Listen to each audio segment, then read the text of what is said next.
they're saying the quiet part out loud. And the quiet part to me is a monetary regime change. The end of the Bretton Woods era in the 1970s fundamentally changed the conduct of monetary policy. Okay, that was a lot of boring. Let me break it down. The Bretton Woods era, the divorce of the gold standard, is the death of the US dollar. You cannot divorce yourself from the physical realities of Mother Nature.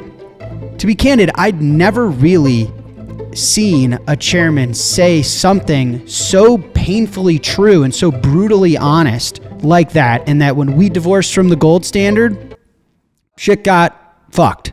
Sorry. Kid show. Excuse my language. Let's just make it simple. You owe someone $37 trillion. How do you make that affordable so you can pay that back? Well, you make the dollar, the thing that you owe, worth less. In real life, when someone is in debt, they have two options, typically. One, you could pay it back like an honest man. Two, you can default.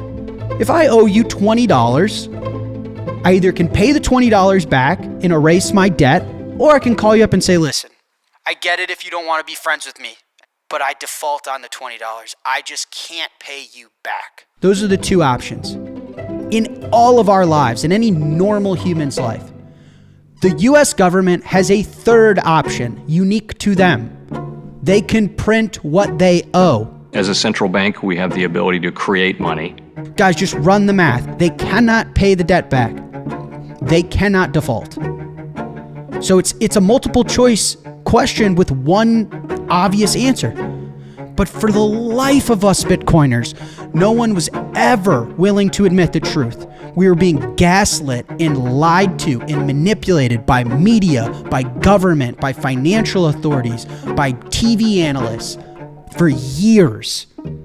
Now to hear it from Jerome Powell in Reuters, and this isn't even like beating around the bush. I'm going to read this title one more time just because it feels good rolling off the tongue. Historic, not, a mild version. Historic dollar fall is needed to eliminate the U.S. trade deficit. They need a weaker dollar, which weaker against what? I have an answer to that. This is debasing the dollar against an asset. I expect the dollar to be weaker in Bitcoin and gold terms because it's all about weak against what? How are they going to devalue their way out of this? Against what? What's the one thing Trump did not tariff? What's the one thing he set up a strategic reserve for? There's an obvious best expression of currency debasement. Look at that. Just trying to catch myself. I don't want my lawyers to get upset.